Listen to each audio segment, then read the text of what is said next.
If I want to be a millionaire, I need to be doing what millionaires do. Success leaves clues. Build the wealth. The kids want the wealth. I can't say I want to be a millionaire and I'm doing what broke people do. Stop acting in your situation and act where you want to be. When I left Barclays, nobody cried. My job was on the internet before I've even packed my box. I can make what I used to make in a month doing a talk in an hour. People cussing their parents. They left me with nothing. Where's the house? My wife could see what corporate had done to me. There wasn't even enough tears for me to cry. I was so poor, I couldn't even cry. I'd rather have 1% of something than 100% of nothing. It's not good enough just to be good at what you do. There's a way that you do it. Biggest money mistake you've ever made?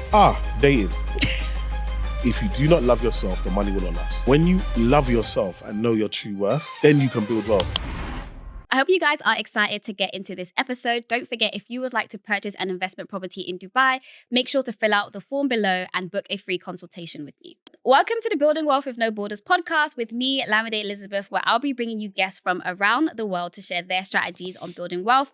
And today we are in London with award-winning financial advisor, media personality, and founder of OneStopSave.com, Emmanuel Asuquo. Yes. I said it right. Perfect. You know what? Because I went on your LinkedIn and I saw you have the thing where you where you tell people how to pronounce the surname. Yeah. And I love that. I love that. Because also with my name, obviously my name has the accents on it. And people don't understand that, but that's how you pronounce it. Like those are the what is the word?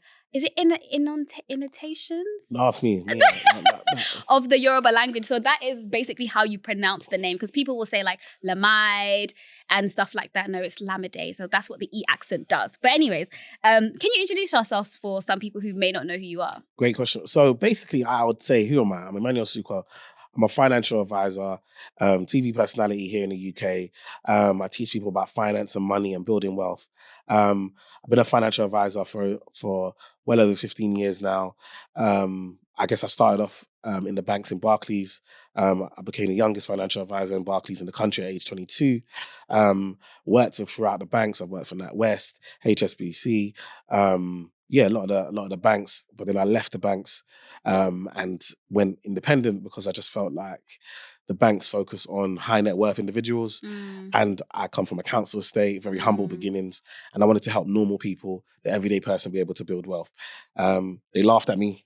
They said, giving financial advice to poor people, not a great business model.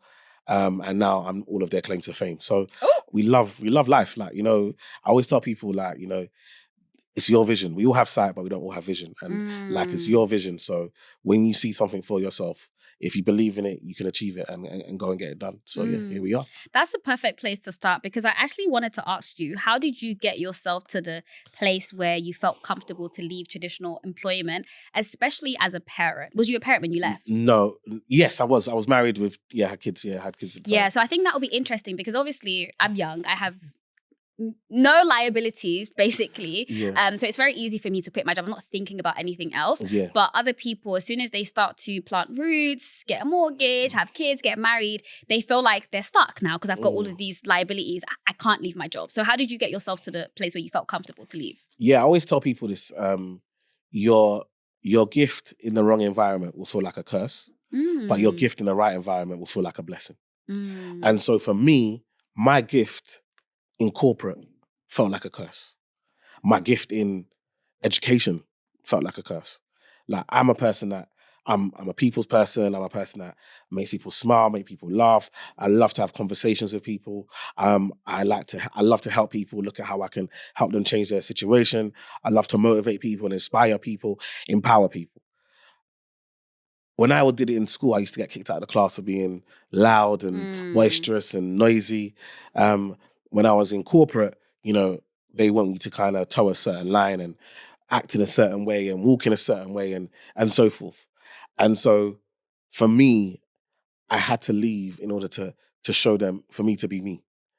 And because of that, when I was in corporate, I would always have managers that I'd be like, oh, don't do this, do it this way. Oh, don't do it that way, do it this way.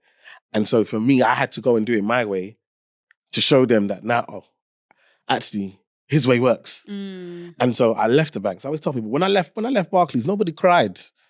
My job was on the internet before I've even packed my box. And later down the line, Barclays came and said, listen, we want to do a campaign to the nation and we want you to do it. And we want to do it in your style. We don't want you to don't do with nothing like us. how you do it. Imagine when you read the brief and the brief says, E-Man should be like E-Man. But when I was E-Man for you, it wasn't valued.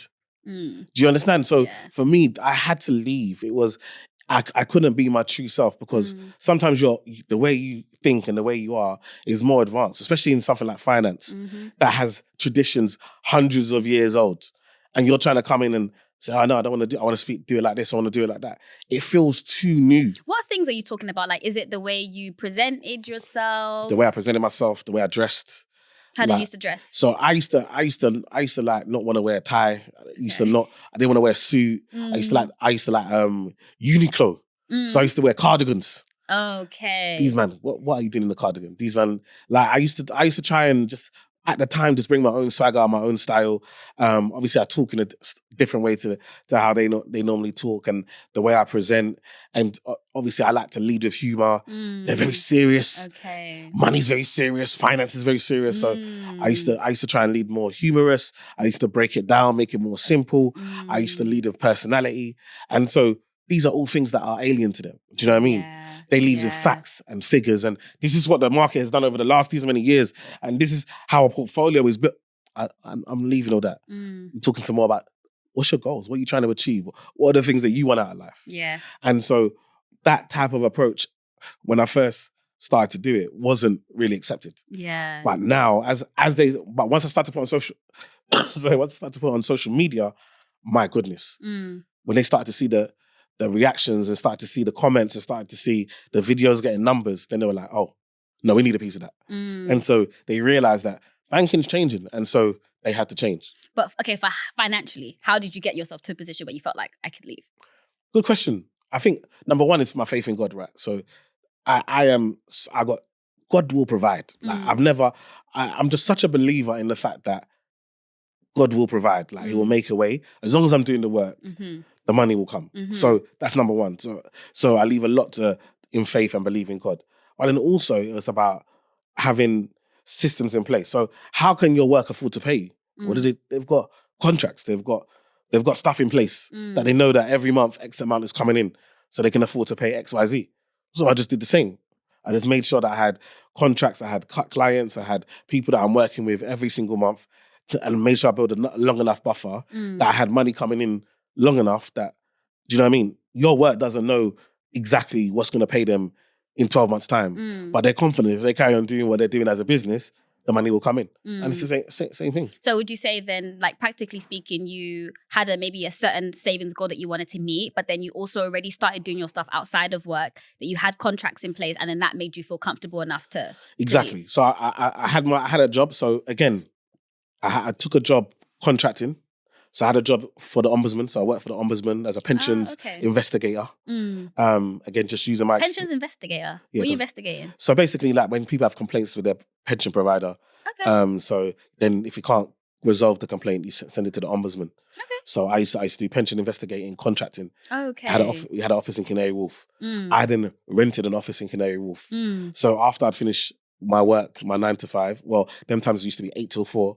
At 4 o'clock, I'd then walk to the Canary Wharf building. There was a Regis in there. I had my office in there, and then I'll start my business in the evening. You're 5 to 9. 5 to 9, and I'll be there till 11, 12, and then I'll do that. And then on the weekends, I'd have client meetings on Saturdays, meetings on Sundays. Then I just kept doing that until, again, like you said, I built up enough savings that I had a buffer, but then also I had enough clients that I knew it was coming in. Income was coming in regularly, and so it just built from there. And how was it like telling your wife that, listen, I'm about to leave my job? My wife, I think she was cool. My wife is my best friend, isn't it? So my wife could see that what corporate had done to me. Do you know what I mean? Oh. Like she could see that corporate had drained my energy, really, really tried to take away my joy. Do you know what I mean? So she was just happy that I was happy. Okay. Do you know what I mean? She's just happy that I was happy, and she's very much a believer in me. Like she's if I say I'm gonna do something, like if I tell my wife now, listen, I'm going to the moon, she's like, yeah, how soon? Like, do you know what I mean? She's not doubting the fact. Just forget whether I've got a degree in whatever. She's like, if Eman says he's going to the moon, I know he's going to the moon. Aww. So she's just very, very, very supportive. Okay, I love that then. So it wasn't much. Was Was it much of a big deal? It was not for me. For my Nigerian mum, hey, it's like I swore for her. Like, do you know what I mean? Because for her, it doesn't make sense. Every day I was self-employed. Every time I call my mum would call me, Emmanuel, when are you going to get a job? Emmanuel, when are you going to get a job? Every day we'll talk. She'll even stop halfway through the conversation. I need to pray for you right now that God will give you a job. I said, I don't want a job. Do you know what I mean? She was on me. And then one day, she switched on the TV and I'm on the television. And she said, your business is working well.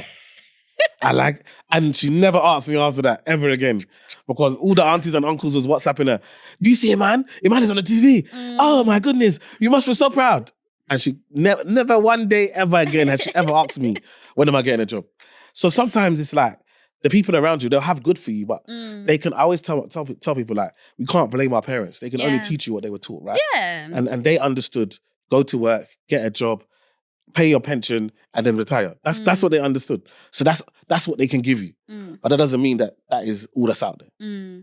If you were to stay stuck in Barclays, for example, and you rose up the ranks versus where you are now and how much you're making, where do you think you would be earning more? At Barclays or doing what you do now? Oh, definitely. I'll definitely be earning more now than what I earned at Barclays. Than what you would have earned if you stayed If I stayed there and went, I mean, because there's a pay ceiling, right? Plus what they're earning PAYE. So every 45% is going to everyone else. Do you know what I mean? So I definitely earn more. But then also time freedom. Like, you got to understand that, like, I used to work corporate. You work all these hours, you get your salary, then you get your bonus or whatever. But right now, I can make what I used to make in a month doing a talk in an hour. Facts. Do you know what I mean? Yeah. And it's like, I'm not saying I do that talk every single day, so I make that. But even if I do 2 or 3 talks a month, I've made 3 months. What I would have making a month, I've made 3 months in the same. Do you know what I mean? Yep. And I've still been able to pick up my kids from school. I've still been able to help them with their homework. I've still been able to support my wife. Listen, my life is, I tell people, like, yes, money is great, but for me, it's the freedom to be able to do what you enjoy and move freely without some boss on your nuts because they've got a bad day. Now you must have a bad day. I don't have that. I don't have a boss. I love that. So you mentioned something about they were telling you, like, selling to broke people is a bad business idea. And I agree with that to some extent. I think even if you listen to, like, the Alex Hormozis or whatever, it's like one thing they would always say is, like, the best way to get rich is to sell to rich people. If you solve rich people's problems, you make a lot of money, right? But obviously you've done that without selling necessarily to rich people. So what would you say that you have done that allows you to do that? My assumption would be that in those cases where I see people make a lot of money from, where even though their target audience is not necessarily people with a lot of money, is one, you either have to go for mass, so you have to reach a wide range of people, or you collect money from the other side. So for example, from institutions, because they have a big budget. So you take their money instead, and then you maybe have a subsidized product for your target audience, or maybe you don't sell them anything. So what was your strategy then? Perfect. You've nailed it. You're good at what you do. Exactly what you said. So I always tell people, think about it this way. Netflix was what, $4.99 when it first come out or whatever, but it's $1 billion company. So again, if you've got numbers, there's masses. Number one. Number two, what is the value I bring? I bring value with money. So I always tell people, when money is good, when there's loads of money, people need financial advice. When money is tight, people need financial advice. It's evergreen. People always need help with their money, no matter what is going on. So for me, like you mentioned, I use institutions. So for example, I have local authorities that pay me to give talks to help their people who are on benefits, for example, to make sure they manage their benefits better and budget. And they see the value in that, because if they waste it, they end up in debt, which is costing them even more. I get universities that pay me to come in and give talks to students who, again, are struggling. If a student is struggling financially, how can they be concentrating in class? So I get paid through that. I get paid to give talks at schools, at universities. I got paid twice to do 2 books, to write 2 books. I get paid from brands that want to, credit cards, current accounts, loans, car finance. We make financial decisions every single day. And so the person that is able to explain that to the masses is a person that gets paid from the institutions, especially if you are someone who is a trusted source. And that's why for me, it's the longevity. One of the reasons why a lot of brands want to work with me is, number one, I went to go and qualify to be a financial advisor. I really studied this thing. I've got a qualification in it. I've done it at the highest level. So, and done that for years. But then also is the fact that I've been around. I've helped people who in their account is £12.50. And I've shown them how they can change the situation. But then I've also helped billionaires. I've had billionaire clients when I used to work in a bank and helped them as well. So for me, it's about the knowledge is here. How do you make it valuable to the audience? And so for me, it's about making money and finance as relatable as possible and then packaging it up. So like you said, yes, the institutions pay me, but then also individuals pay me for their own individual one-to-ones. And I do it at a price that's affordable to them. And again, that takes time. Like when I started, the price was a lot higher. Nobody was buying. Then guess what? I went really low. Nobody was buying. And so then you have to find, and again, what happens for me is that being on the TV, having people buying into your brand, being around the longevity, now people come to you. I get people are paying me now for one-to-ones and they're like, I've been following you for 3 or 4 years. I've been watching. But I wanted to make sure that you're about your thing. And it's very difficult you can be famous on social media, but it's very difficult to then also be on the TV. Like you click on your television and this guy's on there on BBC News. You can't be fake. This is BBC would have done their checks. Do you know what I mean? So it's really building that brand. And that's why I tell people it's not a quick thing. It's not a quick fix. How long have you been doing it for? I've been doing this 8 years now. 8 years, okay. 8 years on social media, but I've been an advisor over 15 years. So yeah, so it's a long time. It's a long process. And then also it's then having the divide. So I've got the financial advice side of things where I still have high net worth clients that I help them invest and do stuff for them. But then I also do the stuff for the everyday person as well. If you're enjoying this content, please don't forget to hit the like button and subscribe. And if you would like to become an international property investor in Dubai or in the UK, the link to book a free consultation will be in the description box below. If you're not quite ready to invest yet, check out the affordable video courses that will also be linked in the description box below. And if you would like to relocate to Dubai, set up your business in Dubai, or anything else related to relocating to Dubai, check out www.theprofessionalnetwork.com. I love that. One of the things that I saw you mention, maybe it was on another podcast, is that if you were to start again, you would focus on property when it comes to investing as opposed to stocks because of the income potential. Yeah. And this is something that I have been talking about on my channel for a very long time. So a lot of you probably would have came recently within the last year or so. But like I said, I reached financial independence in my mid-20s, and that was because I got passive income through property. And people always say stocks. Some people don't even believe in property, and that's fine. But one thing I'll always say, especially when it comes to replacing your salary, the most comfortable thing to replace your salary income with is rental income, because it's almost even more so guaranteed than your salary income, because people are always going to need somewhere to live. And especially if you're doing a long-term rental, I'm not talking about Airbnb where it can, from day to day, month to month, it can fluctuate. But if you have a good property in a good area where people are always going to need housing, that is one of the main income streams where on a monthly basis, if you've got a good tenant as well, you can expect to see this exact same amount every single month. It's the only thing that to me kind of functions like a salary where I'm expecting to see a certain amount. Obviously, here and there, maybe something will break. I think I've only had, in the years that I've been a property investor, maybe 4 checks out of however many has it been reduced because something has happened. More time, I know exactly what day the money is coming in and the exact amount. And for me, that kind of replaces the salary, and that gave me the confidence to leave. But I was interested that it was interesting to me that you also echoed the same thing. So can you speak a bit more about that? Yeah. So the reason I say that, and everything is situation. I'm older. So when I had the opportunity to enter property, it was self-certification. What does that mean? So that basically means that you could go to a bank and you could tell them, I can afford to pay this mortgage. Oh, is it? And they'll give you a mortgage. Interesting. Because this is before the the big recession and obviously the 2007, 2008 crash and so forth. So you could go, it was so much more easier to get access to finance because banking, the finance companies just believed that property values go up.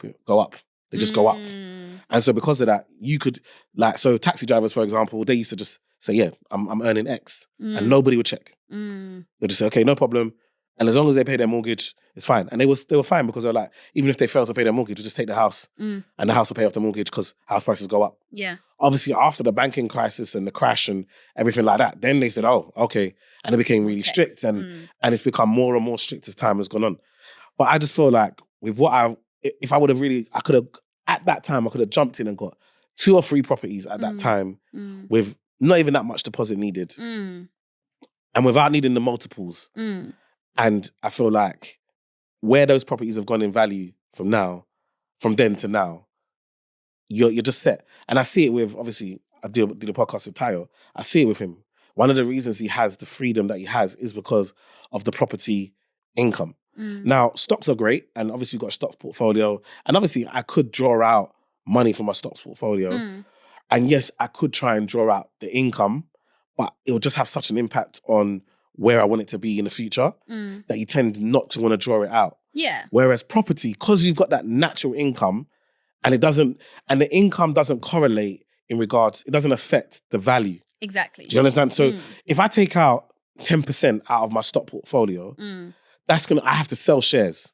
So that's going to affect the share, depending on the shares that's sold, those shares are going to affect the overall value of the portfolio. Even if it's interest, even if it's made 10%, I still sold shares. And especially if I'm selling older shares, those shares I might have bought cheaper, at a lower price. So that could affect the portfolio going forward in the future. Yeah. Whereas with a property, I can draw this rental income. It has zero effect on the value of the property. The value of the property will be the value of the property based on whatever's happening in the market and so forth and whatever is valued at. It doesn't say, and in fact, the higher income I'm able to draw out, the higher the value of the property is. Exactly. Because the more demand it will create, because it's like, wow, you can get this from this property, now it's worth more. So that's one of the reasons why when you talk about, like you said, now, the other side of it is that if you have a bad tenant and so forth, and I get it because people have had some terrible experiences in regards to property. But for me personally, I just feel like if you're not a greedy landlord and you're fair, most people are fair. Do you know what I mean? And I've seen it where, you've rent a property out, they've lost their job. If you've got a good relationship with them, the second they can pay, they'll pay. And the second if they can't pay, they'll move out. Even if give me a couple months, we'll find something cheaper, we'll move out, and do you know what I mean? You'll get your property back. I think where there's not relationship and you haven't got communication, it can become difficult. Now, yes, people are people. Some people are just wicked. Yeah. And you can fall into that. But I think, like you said, if you're looking at just building income that enables you to be anywhere in the world and not really have to worry about it, property is so great because, again, if you can give it to an estate agent or a property management company, and now you don't even have to think about it. If there's issues, I remember you can get insurance for everything. So if the boiler breaks, if the electricity, anything, there's insurance even that's for paid. a bad tenant, you can get insurance. Yeah. So you can get insurance for all of this stuff to give you the peace of mind to make sure that income just comes in and it's a cost that's paid. Obviously, now the negative with property is tax. In the UK, they tax you when they tax you when you buy it, they tax you on the income, and they tax you when you sell it. It's something that's painful. Yeah. But other than that, the benefits definitely outweigh the negatives. And I know someone is probably going to say, oh, but there's dividend income. There is dividend income, but the amount you need to put into stocks to get a significant amount of dividend income is a lot more, because you also have to factor in that with property, that is one of the asset classes where you can get the highest amount of leverage. You can put down 25% and the bank will loan you 75%. You don't see that in many other asset classes. So yeah, I definitely agree with that. And even when you say dividend income, when you talk about dividend income, what's the number one dividend income people look for? REITs. Property. That's the best. Whenever I speak to any fund manager, when we have our fund manager meetings and they talk about dividend income, most of the time they're getting it from REITs. So again, that's property. because property generates income. So if someone wanted to retire in their 30s or 40s, then let's say a client came to you, they are 21. They come to you and say, listen, Eman, by the time I'm 30, latest 40, I want to be retired. What do I have to do? What would you say? Forget pensions. Number one, because that's 57 now. For most people, it's 55 right now, but it's going to 57. So that takes it out. And that's why it's so important to know your goals. What are you trying to achieve? I would say for me, property and business, that would be the two main things I'll be looking at. You obviously can build a stock portfolio, but if we're looking at compounding normally takes 30, 40 years to really see the benefits of compound interest from the stock market. So you'd probably, that would be a more longer term investment. So I would say property, and then I would say business. So like, as in looking at businesses. So a lot of the clients that I've got, they're looking at things like care homes, nurseries, services that are people need in this country, but there's not enough. And so looking at daycare centers and care homes and these types of things that are really needed, and creating businesses around them. I think you want to look at those types of businesses that, again, generate income. People are paying, you're getting paid per head. So again, as long you have a cost of one member of staff, but then they might be able to look after 4 or 5 kids or 4 or 5 people. So then it's cost effective. So it's looking at what are the things that you can do. And again, if you like property, I got a lot of property people now, they're converting their properties into care homes. And then they're creating care home businesses where they're actually providing staff to themselves. So imagine I've got a property business. I then put care home in it. I then get contracts from the council to be able to house people. I then need staff for that. I then have a business that I then pay to where I've got staff for my care home business. So I charge myself to look after my other businesses. And so you create businesses around your business. So those types of things are things that people look at. Also, leases are something that I think people don't look at enough. So for example, you get a lease to a premises, you do it up, and then you rent it out. So for example, a barber shop is a great one where you have a head barber, you do the work, you make the place look nice, head barber, and then just rent out all the other chairs. You don't even need to be there. That's gonna run like clockwork. Do you know what I mean? All you have to do is make sure you've got a good head barber that's experienced, knows what they're doing. So those are hairdressers. People are buying hairdressers. Do you know what I mean? And again, you don't have to know about hairdressing, because a lot of the time you're buying it already has manager, has staff, has people in it. Like buying existing businesses, pizza shop.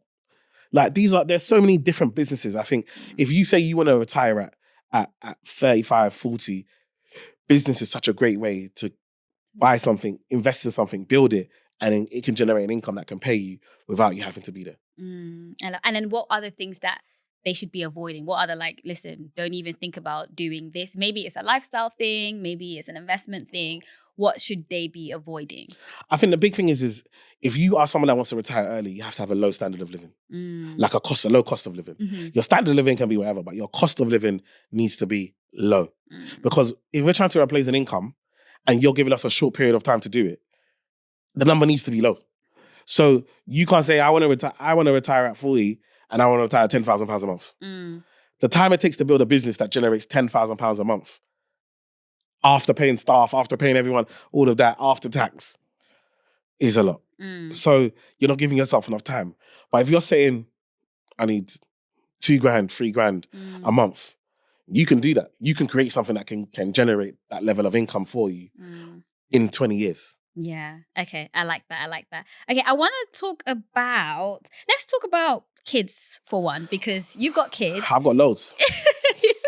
You've got 4 kids.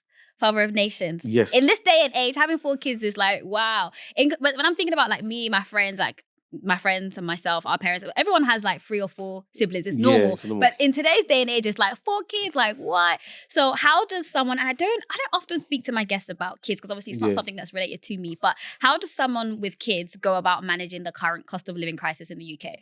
Yeah, I think it's difficult in regards to, you just have to know I think for us, I'm really lucky that my kids we've always tried to teach them about value and the importance of value and knowing their worth, and that their worth doesn't come from material things. So they're not kids that necessarily, like you can ask them, what do you want for Christmas? My kids will be like, I don't know. I don't know. I've got what I need in life and what I want. I pretty much got. Oh, wow. So they're not really like, I need this, I must have this, I must have, because we've taught them from young, like, like what you really need is family. Family is most important and so forth. So they're not necessarily materialistic in that sense. Obviously, there'll be things that they'll see on the TV and they're always being advertised to that they'll like and want, but they're not. If Christmas comes and they're not gonna cry that they didn't get XYZ. They're really good like that. But I think the biggest thing for us is to just teaching them about value and understanding the value and the fact that the difference between what you need and what you want. And I think as parents, listen, I'm telling you, parents, sometimes we are putting the pressure on ourselves. The kid is scared of horses. They don't want to do horse riding. But you didn't get to go horse riding. Now this poor kid, every Saturday is galloping up and down. Back is hurting. Why are you doing this to the child now? Let them breathe. Let them have their own life. Like, we're just forcing them, make them kick football, and then talk about how expensive it is. Dragging it. They don't want to kick football. They don't want it. They like drawing. Like, it's common pens and paper. That's what they needed. You're here taking them to this club and that club, and do you know what I mean? They don't want it. So sometimes we as parents, a lot of the time, we put the pressure on ourselves. Christmas come, all these gifts under the tree. More time, they pick one. They can only play with one at a time. You put them 10 gifts. 2 of them are gonna get broken before you even like. There's not teaching the value to really appreciate stuff. Do you know what I mean? So sometimes a lot of the cost comes from us. I get it. Even private school, some kids are not designed. They're not going to benefit in that system. They're not made for it. Do you know what I mean? So again, don't kill yourself. 30K, 40K a year, and you're renting. Talking about it's an investment. Your kid would have rather inherited the house. I promise you, they would rather that 40K that you're paying for their education. If you bought a house every year, your kids will appreciate you. I'm telling you, I'm seeing it now. There are people dying and they're cussing their parents. They left me with nothing. They don't remember the private school that they pay for. They don't remember the gym, the clubs that they used to take them to, the clothes, the shoes. They're saying, listen, where's the house? Where's the assets? So listen, go out and build wealth. Build the wealth. The kids want the wealth. They don't want all this. They're not going to remember you for it. They're going to cuss you. I'm telling you. I'm telling you. Okay. But what if someone does have kids that are like, I want the latest iPhone, I need the latest trainers, I need this, I need that. What do they do? Listen, Mom, there's rice at home.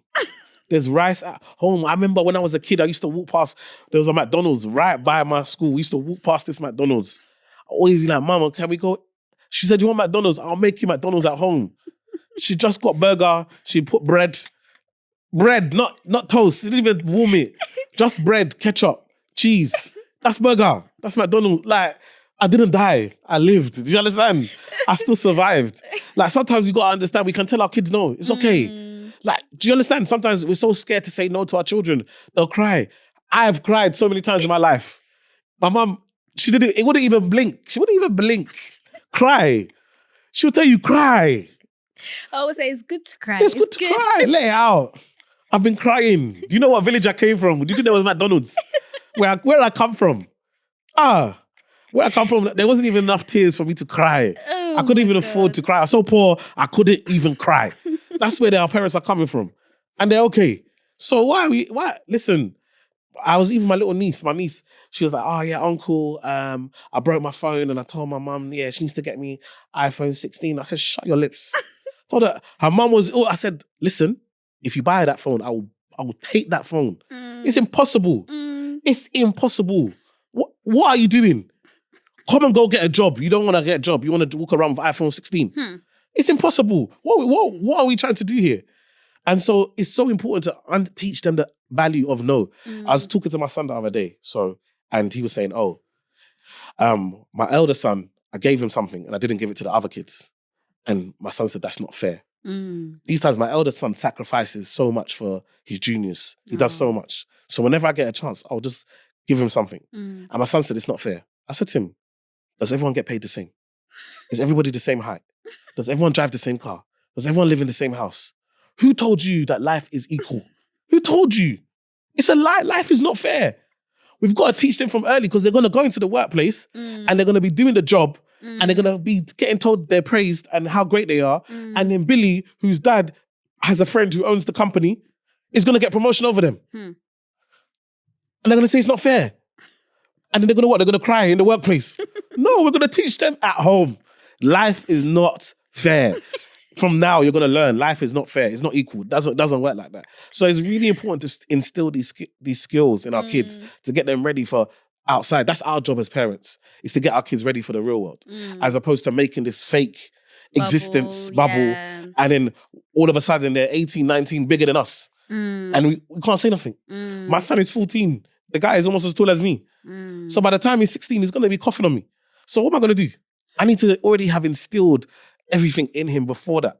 So it's so important. That's why I tell him, I'm not your friend. And I don't want to be your friend. I'm your dad. And I'm going to be your dad. Because it's so important that I get it, like we're trying to be more cooler than our parents. But in fact, those beatings that my mom gave me, today I thank her for them. I needed them. If I didn't get them, I wouldn't have the discipline. I needed them. So it's like, for me, what am I instilling? Okay, I don't beat my kids, but what am I instilling in them? What are the core values? I always tell them, I look more at who you are as a person than the grades that you get. Because my job is to create a wonderful individual. That's what my task is as a parent, is to create a good human being that can be an asset to society. You can have great grades, but if you're not a nice person, then I've failed. So it's really important. What is the culture that we're really trying to instill? Because remember, social media and their phones is trying to teach them something completely different. So what are you really instilling in them? That's a good segue into the next topic I wanted to talk about, which is group economics. Come on. Which is the concept of like a community pooling their financial resources together to support business deals, investments, economic growth. And then also this is obviously commonly discussed within different ethnic groups. And I think if you look at certain groups, let's talk about Indians, for example, or the South Asian community, even Jewish people as well. I feel like they do this very well, where their money gets circulated within themselves. I think I saw something the other day that more Indians own homes in London, property in London, than English people do. Yeah. So do you think we have this within the Black community? And where can we do better in terms of group economics? We had it. So if you think about when the Caribbeans came with the Windrush generation, a lot of the banks, a lot of the financial systems said no. Can't get a mortgage, then sometimes you have to speak to a bank manager. Bank managers don't want to talk to you. So because of that, we had our own systems, Partner, Agile, whatever people call it, where we pool our money together and then each month somebody would get it. And that's how... Oh, my mum still does that. Yeah. And that's how a lot of people are able to purchase property, able to buy a house. So and we're seeing it today, a lot of the Caribbean community, that wealth is now being transferred down. One of the problems is that we're selling, which is a big problem, is that we sell. And I get why we sell, but we really want to hold on because this is the closest we're getting to London. Wherever you are now, this is the closest we're getting to London. You're only moving further out. So we really want to be holding these types of assets to build generational wealth, but that's another story. But in regards to that, we had that community because they forced us to have to do it. But the second the bank started to give us loans and we started to, that's old school. We don't need to do that anymore. And now we started to go into their system. And so it became very individualistic. Now, one thing about when you talk about the South Asian and other communities is that even when we look at mortgages, or they buy together, cousins, nieces, like we run around calling ourselves cousins, just like they do. But we don't buy houses together. Like we don't have the trust. Because again, we don't have the policing. So one of the things that a lot of the time they have in their community is that they're community leaders. So if you do business with and things go wrong, you don't necessarily call the police. You call your community leader, and they'll be handled internally. And there is a shame in being in your community. You don't want to bring shame to your community, and so you act with certain integrity. You behave in a certain way. The problem with us is that we don't have these community leaders. We don't have this integrity. And so because of that, someone will do wrong. And then because of that, now you'll never trust someone that looks like you again because you had a bad experience. And so it's so important that we do group economics. We really look at how do we work together? How do we build together?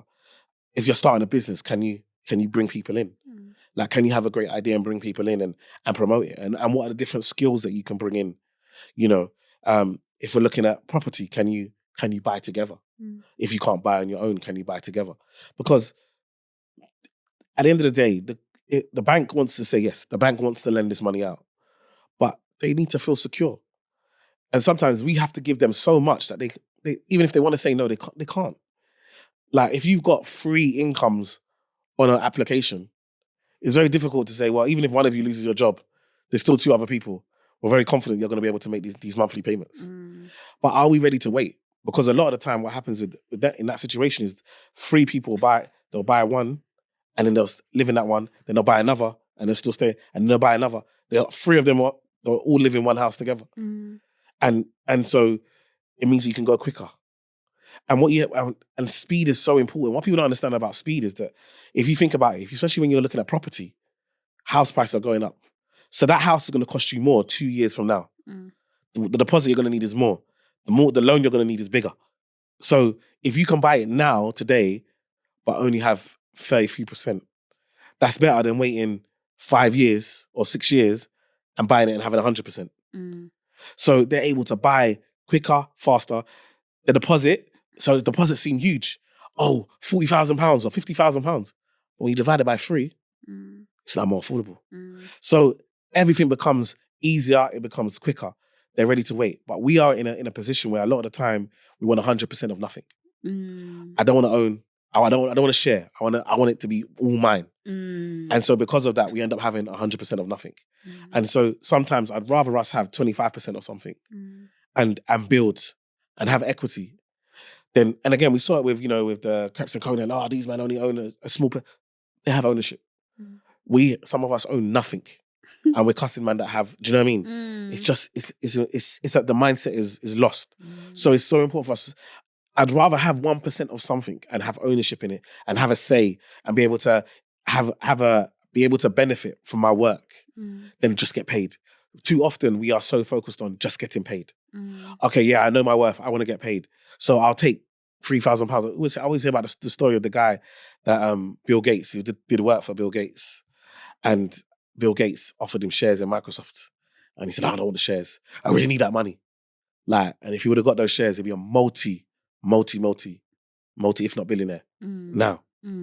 But again, because we're so focused on that I need to get paid, sometimes actually, what is it that you do? Like, do I need this money? And that's something we never really ask ourselves. Do I need cash? I can get paid in so many different currencies, in so many different ways. Do I need to get paid in cash? Or do I need to get paid in money? Or can I get paid in equity? Can I get paid in ownership? Can I get paid in services? So you're really good at marketing, and I need to do a campaign for my.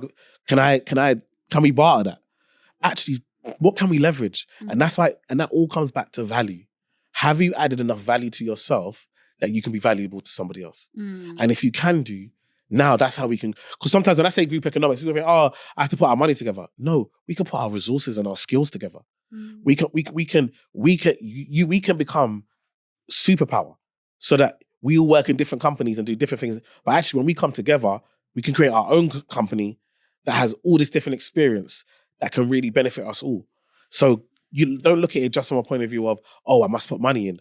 Look at group economics. Like, actually, what value can we add together that makes us stronger than if we did it on our own?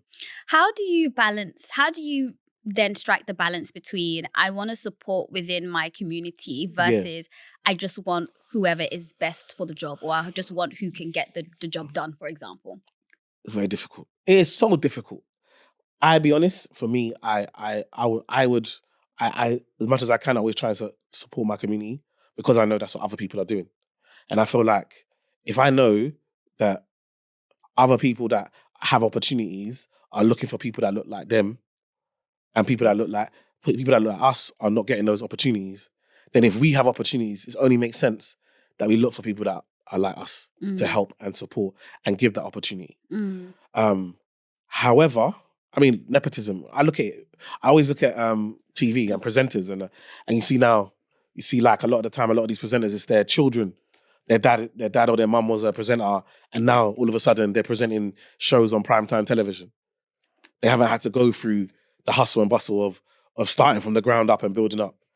and nobody says, no one bats an eyelid. But the second a black person wants to hire another black person, it's, oh no, that's not fair. Da-da-da. And it's like, look around you. This is what's happening. So for me, I always want to give those opportunities. But at the same time, it can be very difficult because a lot of the time, some people are entitled. Oh, you're a black company. I'm black. You should hire me. No, you need to be able to do the job. Because again, this is not a charity, it's a business. So I'll give you an example. My mortgage broker, I tried so many black mortgage brokers. I'm sure there are great ones. But I came across Dave, this guy Dave. He's a fantastic mortgage broker. I work with Dave. Yeah. Yeah. Dave, come across Dave. Dave is fantastic. Dave is great. And I've never, ever sent him a client that number one has complained. I've never sent it. I mean, when I say I send Dave probably 10, 15 clients a month. And Dave will always look after them. He will always make sure it gets done. And that's all you want in the end of the day. And sometimes I'm telling people like, listen, they're like, oh, have you got a black? I'm like, listen, it's your mortgage. Trust me. Just use Dave. Do you know what I mean? No, that sometimes just use Dave. He's the guy. He's that guy, and he will get the job done. And so sometimes, as much as yes, you want to do stuff in your community, that sometimes it's a case of you have to do what's best, like, and just get the best person for the job. Yeah, because sometimes, like, so for example, when I first said, okay, I wanted to interview guests in the UK, I tried out 2 podcast studios before this one. This one's also black owned actually, so and it's great. I hope it's black owned anyway. I think so. Yeah. But the first 2 that I tried, the first one, what happened with the first one? I think I don't know if I tried booking. Oh, I think after they told me, the camera wasn't. First of all, the person who was supposed to set up the studio came like 30 minutes late. Yeah. When I have 2 guests lined up who've had to, do you know how difficult it is to book time in with busy people? I had 2 guests lined up back to back. Then we were going somewhere else. You come 30 minutes late. Then say something about the camera wasn't working. The person doesn't know the booking, this, and this, that, and that. Then after it, when I'm following up now to say like, this I found this issue, the person's rude. So I'm like, okay, this studio, nah, let me try another one, another black studio. Go there again. The person comes 15 minutes late. I've got 3 guests back to back, 15 minutes late. Then, leaving halfway. I'm just like, and I was so convinced. I was like, at first you say, okay, because there are white businesses who also get things wrong as well. But you try 1, you try 2. In my mind, I was like, I just need to go for a white one. I'm going to go for a white one. I'm going to pay a little bit more and then it'll be better. So sometimes it's like you want to do things for the community, but also people within the community, sometimes you got to step up the game, step up your customer service, step up X, Y, and Z. We can give you allowances, but at the end of the day, if someone's trying to run a business, I'm trying to run a business, it looks bad on me that I've got 3 guests come in and there's nothing there. 100%. And I think one of the biggest problems is that as black people, we are doing business, but we haven't worked for people before. I always check people's background. Have you worked for someone? Because when you talk about customer service, they have no reference. So they're just slack. There's one videographer that I was working with. This guy was like, oh, gotta pay them before, a month before we shoot. So we paid them a month before we shoot. Then we come to shoot. Then they had a family emergency. We couldn't shoot. So because of that, we now had to pay another studio to film. They didn't even offer to say, okay, I can't come. Let me send my friend that can record, video it, then I'll still edit it. Nothing. Just, family emergency. Gone. Had to then pay another studio to film. So then we filmed it, done it. Then we said, refund. I don't do refunds. So you're just holding up like, and the thing is, it's fine. We're working, but once you've done, we're not doing business again. And that's the problem. Sometimes we're so short-sighted in what we're doing, is that actually you're creating a reputation for yourself. So it's okay, and sometimes it's not good enough just to be good at what you do. There's a way that you do it. There's a level of service that has to be involved. For me, even with clients now, I've had clients that I've delivered above and beyond, and then they've complained, I want a refund. I give them a refund. It's not my karma. You and God, you'll know yourself, because things will happen. I'm a strong believer. I don't need to curse you. God is watching. So if you are someone out here and you're out here just complaining to get your money back or whatever, that's fine. Take your money back. Do whatever. And also understand that sometimes, even you as a business owner, sometimes you were too relaxed. You didn't set out the terms. You didn't make sure they understood the expectations and so forth. So sometimes you can improve on the way you're delivering stuff and so forth. So I always take these things as a learning lesson to learn in business. Like you shop in. So how much times do you shop at places and they ask you, how was your experience? What did you like? What did you like? How can we improve? True. These are companies that are making millions and billions and they're asking. Yeah, you that's making £50. You don't want to ask nobody for what's going on. You don't want to get no feedback. No one can talk to you. It doesn't make sense. Like success leaves clues. So if I know that I want to be a company that's achieving, what are the companies that are achieving the results that I want? What are they doing? I should mirror that. That's the problem with us. We're always in our situation. Stop acting in your situation and act where you want to be. If I want to be a millionaire, I need to be doing what millionaires doing. I need to wake up when millionaires wake up. I need to go to play. Do you understand? I can't say I want to be a millionaire and I'm doing what broke people do. I'm going to stay broke. So it's stop acting in your situation. Act where you want to be. You understand? And when you start to act where you want to be, you'll make steps towards where you're trying to go. So we're going to be moving on to the Wealth Woes segment of the podcast, which is where one of the listeners sent in their dilemma and they basically just want to get your perspective on what they should do. Sure. But this time around, I actually want to do something a little bit different. Okay. I actually want to show you a video. And Mohammed, when you're editing this, if you could put this video on the screen, and I want to get your reaction to this thing that I've seen. Okay. Your friend who is budgeting or may not necessarily have it like that, are you leaving them behind? Yes. I didn't even get it out. Yes. I didn't even get it. You cannot impose your financial situation on everybody else. If we wake up one day and we are like, we're going to get a yacht. And you're like, no, I don't want to do that. Baby, you should have stood home. If we out at a restaurant and one of us is like, let's just get a bottle of wine. And you say no because you want to buy a glass. You should have stood home. What's your perspective on that? I think it depends. I think what people call friends is different to different people. The definition of friend. So for me and my friendship group, I've been knowing what all my guys make. I've been working in the bank since I was from young. So I've always been one of the higher earners in my friendship group. So I would know. So for example, let's say we kick football. Everyone's got to contribute. I know the man them that's not working. We're going to kick football. I want to kick football with my man them. So don't worry, when I'm going to pick you out, I'll give you the money. Don't worry, I'm covering you. It's fine. We go out to drink. I don't even drink. I don't drink alcohol. But I know these men, they want to drink, but they can't afford bottles. So we'll buy it.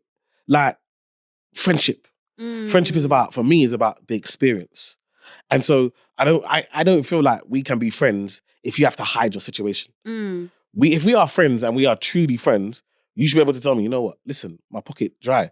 And if we can't afford, then stay in your yard. And nobody should judge you for staying in your yard. Do you know what I mean? But I think as friends, my group anyway, the way we are, we want everyone out. We want everybody to be out, whether you got the money or not. So when we go out, we all come out, we all chip in.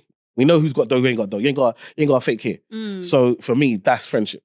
How many people would you say is within that core friendship group where you'll be like, okay, I got you?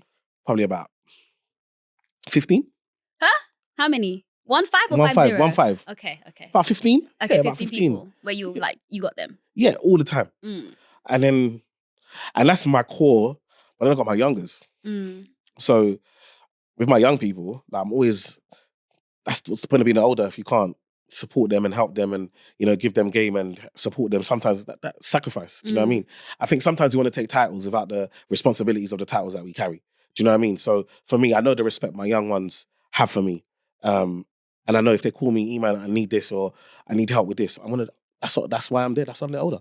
So for me, my prayer is always to pray to God to give me the money to be able to be a blessing to those that are around me. Do you know what I mean? I'm not out here trying to be rich just for me and my kids. I feel like money is a blessing. So as I get it, I want to be able to bless others. And that's why I pray for more blessings so I can bless more people. What if you had someone in your friendship group, for example, who they always want, let's say, for example, you're covering the bill, but then they are the ones who are ordering everything that's expensive on the meal. You never have money, but you always have the biggest mouth. You always want the most expensive thing. How do you deal with that? I think it's so important to have conversations, right? So like, come on, listen, I know when you're talking, I can see one of my guys, like he's like that. But at the same time, it's like, what does he bring? Like, so he might not bring money, but the banter is unbelievable. Like the joy, the laughter, the support, the conversations, the checking up on you during the week, during the month, the never forgetting your kid's birthday. We're talking friendship. I think sometimes you only think of it from a monetary point of view, but actually what is and I think this is one of the biggest problems in our community. We don't appreciate value. Mm. And so it's one of those things where, for me, like he might not have money, but he brings value to my life. Okay. So I'm more than happy that when we go, okay, eat what you want to eat because you're valuable to me. Like you help my life. You make my life is better with you in it than without you. So because of that, let's enjoy. But obviously at the same time, if it's too excessive, I'm a human being as well. I can talk. So no one can force you to do something that you don't want to do, right? So it's about having that conversation. I think, again, some people, they can't check their friends. No, me and my friends, we check each other all the time. Like, it's our job to have those conversations and make sure that, big man, listen, we know your budget. Like, calm down. It's okay. You can talk to a man on a level. And I'm like, my bad. Do you understand? Yeah. But at the same time, if a man's enjoying himself and he's helping the energy and the vibe is good, enjoy. We're here to enjoy. It's not every day we enjoy. More time we're working, looking after our families. So when we come to enjoy, let's not let money ruin our enjoyment. Okay, I like that. I think it's an interesting conversation because I see so many different levels of this conversation. So I know, I was talking to, I guess, one of my friends, and she was complaining because she has, I don't know if I want to say it, but she has a lot of broke friends, right? Her friends are not on the same financial level as she has, but then she will plan things for them and expect them to contribute equal amounts and then complain later that, oh my God, this person still hasn't paid me back for this person. I'm like, but why? But in my personal opinion, even just planning a holiday with people who you don't have the means for it, you're already setting yourself up for some sort of situation. Like, I have different levels of friends, and for certain friends, if I know that I've got a group of friends and their budget isn't quite stretching it, let's do a holiday that fits within. There's not like I'm not gonna be the person with you at a 2-star hotel, 3-star. That's not gonna work. But if we can go to somewhere that's closer, maybe somewhere in Europe, so that the tickets are cheaper, but then we still have enough money to stay at a nice hotel, let's do that. Like, I'm happy to do that. But then you cannot, I think, especially when you're in a position, let's say, for example, when you've grown up in an area where, like, a low income area, and you've kind of elevated, but then you still have friends maybe who are back home and maybe they don't have the same jobs that you have. Let's say you're working in banking and you've got friends who are maybe teachers or whatever, knowing how to strike that balance between, I want to enjoy with my friend, but then also, because even like covering people, I think covering people is nice as well. But I think there comes some times where some people's pride don't even want you to cover them. Of course. And so for those people, doing something that's more suitable within their budget is also okay. But then also, it's also okay for you to, if you don't have money, for example, to say, I'm not interested. And it's not even saying that, because this question was about the friend who is budgeting. It wasn't even the friend didn't have money. It says the friend doesn't have the budget to spend the way you want to spend on that particular thing, right? And it's okay to say that, I don't have the budget for that and I'm okay to miss out. Yeah, but I think there's so many things you just said that I just feel like, for example, okay, so now I always like to use my own personal self. So I got a job. I became a financial advisor at 22, high job in a bank. But I started off as a cashier. So with this person I'm talking about, when he wasn't working, I went and got him a cashier job. I said, listen, this is what we're gonna do. I told him exactly what to say. I made him come to my house. I had a wife. I had 2 kids them time. Wife, 2 kids. I made him come to my house. I told him, we're practicing. This is your story. This is the question I'm going to ask you. This is the story you need to tell them. Talk to me about your career history. What did you do? He went to the interview. He went in, walked out. Within 10 minutes, they called him. You got the job. He was like, I couldn't believe it. He went just like that. Because it's not just covering, but it's about putting your friends on. Putting your friends on. If you've got a skill, if you've managed to reach a higher level, you ain't got to make them to your level, but you could at least get them in and help them, show them a way to get up. So for me, and now, he's flourishing in life. He's moved on to so many different things. So the point being is that what are you doing? I'm talking friendship, because I feel like some people don't understand the whole friendship thing. I think they just want acquaintances. They just want, when I want to have a good time, I want someone to be there, and that's fine. Friendship requires sacrifice.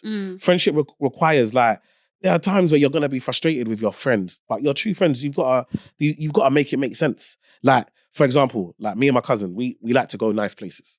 So when we're inviting everyone else, we know already we're going to have to put down the majority. So we will already have a conversation. All right, so for example, okay, we'll put $1,000 in each when it comes to paying the bill, so that it's now affordable for the rest of the mandem. Do you know what I mean? Because we chose to go here. These man would rather be in Nando's. We'll still be the same vibes, but we just like nicer places.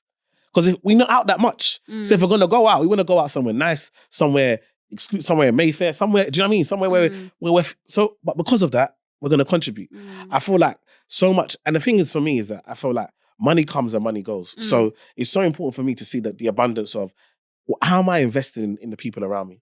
How am I, because again, sometimes when you lift them up and bring them in environments that they haven't been in before, now they know it's possible. Now they aspire to, okay, what do I need to do to, now I'm ready to work a bit harder because I want this. But if I've never seen it and I never experienced it, it becomes difficult to be able to want it. So that's why I feel like it's really important to be able to have those sacrifices. Yeah, and also this is why it's important to, like we were just saying, to put your friends on. There are some people who you're always jealous and you're always upset when someone else is doing well or is asking you about what you're doing. But do you really want to be eating alone? Do you want to get to the top and it's just you that is there? It's not fun. It's not fun. It's not fun. Like, there's nothing takes away from you helping the people who are around you get to the level that you are at, whether that is doing a referral from the company that you're working in. And I'm so grateful. I have a very small group of friends, but we will help each other in which way. And I think that's just the way it should be. But I just thought that video was so interesting because, yeah, I was just like, oh, I don't know. And the comments were very like split and divided on like what the approach is.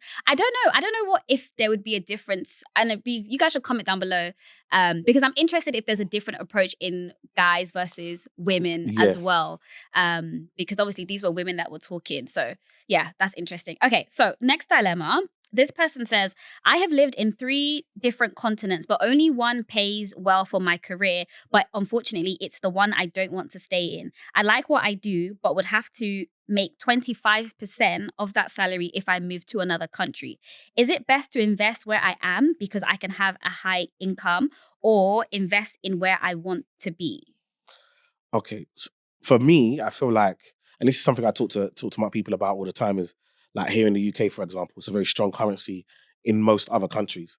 So for me, even though I know I don't want to be in the UK long term, I know that I want my income streams to come from the UK. So for me, it's how do I create a product or service that I can make money here whilst without having to necessarily be here. So if they're in a country where they know that if what they're talking about requires them to be there, then for me, I'd let it go. If I don't want to be in the country. Because not all money's not everything. I'd rather make less in a country that I want to be in and I enjoy and I have my peace of mind than make more in a country that I wake up every day and I hate being in this country. For me, that's not wealth. To me, that's not living. That's prison. And so for me, it's about understanding the difference. Now, if you can build income streams in a country that allows you to make more and then go somewhere else and you can benefit from that, then that's the perfect blend. But if the question is, do I stay in a country, earn more? Like I've got this one job, I can only do this one job either here in a country where I earn more, but I don't like it, or I can go to another country where I earn less, but I love it.